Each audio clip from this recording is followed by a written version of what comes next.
अस्सलाम वालेकुम, welcome to my YouTube channel. आज की इस वीडियो में हम लोग डिस्कस करेंगे क्लास 12 का क्वेश्चन 4.3 का क्वेश्चन नंबर 8। 4.3 के कुछ क्वेश्चंस मैं पहले भी डिस्कस कर चुकी हूँ। अगर आप लोगों में से किसी ने वो वीडियोस नहीं देखी तो कार्ड आई के बटन पे जो है वो क्लिक करें, आपको वो क्वेश्चंस जो है वो मिल जाएंगे, आपकी प्रॉब्लम सॉल्व हो जाएगी। तो क्वेश्चन नंबर 8 पे चलते हैं।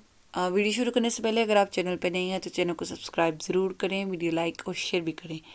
क्वेश्चन हमारे पास 2 pairs of points are given. हमारे पास 2 पेयर्स ऑफ पॉइंट हमें दिए गए हैं। फॉर एग्जांपल हमारे पास पॉइंट है ए बी, एक पेयर हो गया, ए बी पॉइंट एक पेयर में और सी डी पॉइंट हमारे पास दूसरे पेयर में। तो ये हमारे पास 2 पेयर्स ऑफ पॉइंट हमें गिवन है। अब हमने फाइंड करना है क्या वो पेयर्स ऑफ पॉइंट आपस में पैरेलल हैं, परपेंडिकुलर हैं या दोनों में से कोई भी नहीं। पिछले क्वेश्चंस में हम लोग कर चुके हैं कि अगर पॉइंट्स गिवन हो और उनकी हमने फाइंड करना हो तो पैरेलल परपेंडिकुलर का, तो सिंपली उनके स्लोप्स को फाइंड करके चेक करते हैं। तो इसका सोल्यूशन देख लेते हैं। सबसे पहले जो पॉइंट्स हमें गिवन है वो है पॉइंट 1, -2 और 2 और 4। ये हमारे पास एक पेयर है और ये हमारे पास दूसरा पेयर। तो सोल्यूशन देख लेते हैं। सबसे पहले हम पहले पेयर की जो है वो स्लोप फाइंड कर लेंगे। पहले जो पेयर है उसको मैंने नाम दे दिया ए बी और सेकंड पेयर को नाम दे दिया सी डी। तो slope of A B, points की स्लोप का formula y2 - y1 x2 - x1। यहाँ से हमने वैल्यूज़ को पुट किया सेम एज इट इज़ जैसे हमने पिछले क्वेश्चंस में किया। दोबारा से अगर किसी ने वो क्वेश्चंस नहीं देखे, मेरी वीडियोस नहीं देखी उन क्वेश्चंस की, तो कार्ड आई के बटन पे आपको वो वीडियोस जो हैं वो मिल जाएंगी। वहाँ से जाके आप लोग देख सकते हैं कि हमने स्लोप किस तरह से फाइंड करनी है लाइन की। तो पॉइंट गिवन था उसकी मैंने स्लोप फाइंड कर ली। सेम स्लोप सी डी की मैंने फाइंड कर ली। y2 - y1 x2 - x1, 2 में से 1 माइनस करें तो 1 और -8 इंटू -4 मेरे पास हो जाएगा -12। अब हमें बहुत अच्छे से पता है कि अगर दो पॉइंट्स की जो स्लोप है वो आपस में इक्वल हों तो वो पैरेलल होती हैं। लेकिन यहाँ पे ये स्लोप्स टोटली डिफरेंट है। इट मीन्स दोनों स्लोप आपस में इक्वल नहीं है।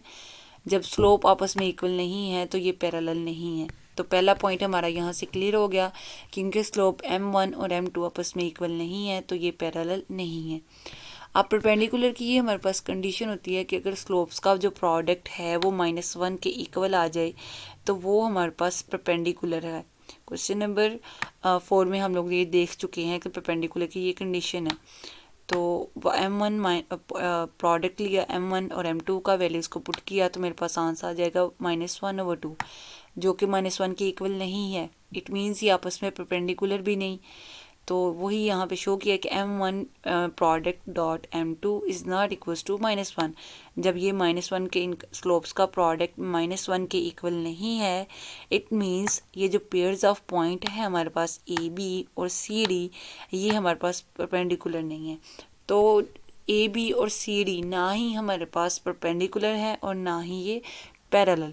तो क्वेश्चन नंबर 8 ही हमारे पास यहाँ पे सॉल्व हो गया।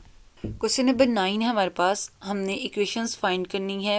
एक पॉइंट हमें दे दिया गया है, उस पॉइंट की हमने इक्वेशन फाइंड करनी है। अब हमें पता है कि जब पॉइंट्स हमें गिवन हो उनकी स्लोप हम किस फार्मूले के ज़रिए निकालते हैं। तो चलते हैं उस फार्मूले की तरफ।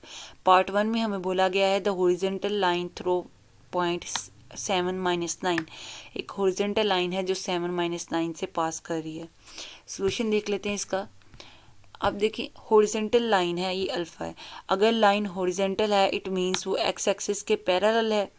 हॉरिजॉन्टल लाइन हमारे पास एक्स एक्सिस हमारे पास ये देखिए एक्स एक्सिस और ये रहा हमारे पास Y axis. Horizontal line X, ये वाली लाइन हॉरिजॉन्टल है। इसको थोड़ा मैं चेंज कर दूँ।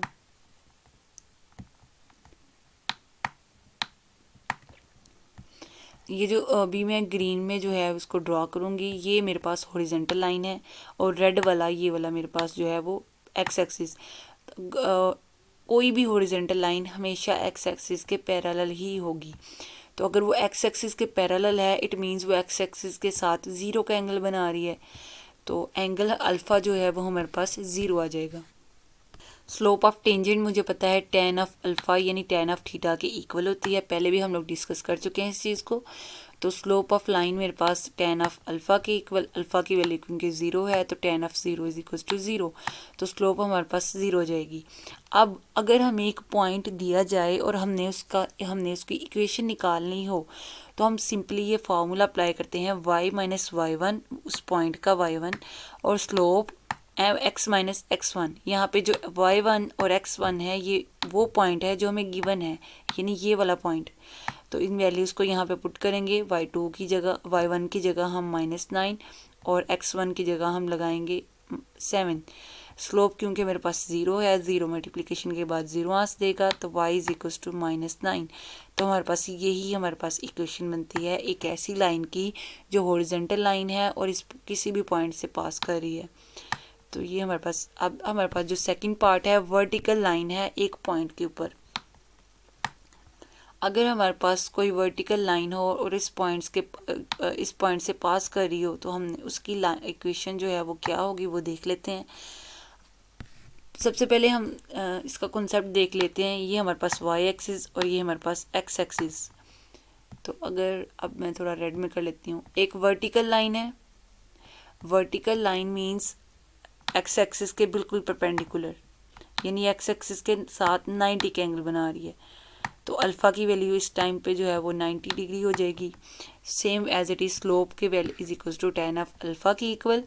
तो अल्फ़ा की वैल्यू 90 पुट करेंगे तो हमारे पास tan ऑफ 90 क्योंकि इन्फिनिटी होता है, तो हमें क्योंकि इसकी वैल्यू चाहिए तो हम इन्फिनिटी नहीं पुट करेंगे, 1/0 पुट कर देंगे, क्योंकि 1/0 सेम मीनिंग है कि 1/0 इज इक्वल टू इन्फिनिटी।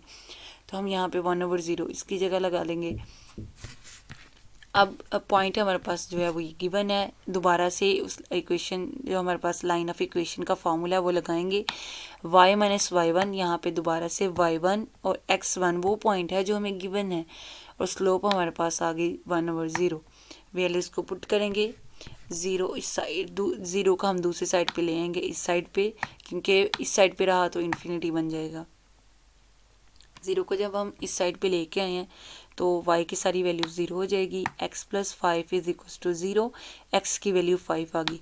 तो ये ऐसी इक्वेशंस हैं जहाँ पे कोई भी वर्टिकल लाइन जो है वो किसी पॉइंट से पास कर रही है, तो उसके लिए हमारे पास इक्वेशन x एक्सिस पे आएगी किसी पॉइंट पे। क्वेश्चन नंबर 10 में हमारे पास find an equation of the line की हमने इक्वेशन फाइंड करनी है। पॉइंट और स्लोप ऑलरेडी गिवन है हमारे पास। क्वेश्चन नंबर 9 में हमारे पास स्लोप नहीं थी, वो हमने खुद फाइंड की थी उस लाइन की मदद से जो पास कर रही थी। अब हमें सिंपली स्लोप और पॉइंट दे दिया गया है, सिंपली हम फार्मूले में वैल्यूज़ को पुट करेंगे और हमारे पास आंसर आ जाएगा। पॉइंट भी हमारे पास गिवन है, स्लोप भी हमारे पास गिवन है।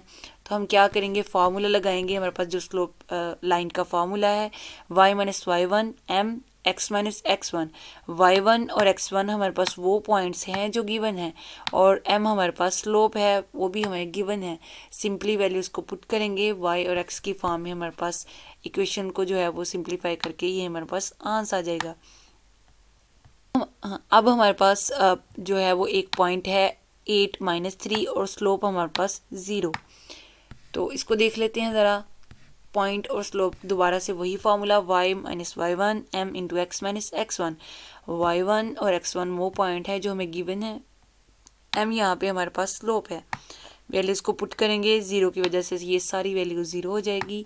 y plus 3 is equal to 0, ये हमारे पास आंसर आ गया। उम्मीद है आपको बहुत अच्छे से समझ आ गई होगी, आपके जो डाउट्स थे वो क्लियर हो गए होंगे।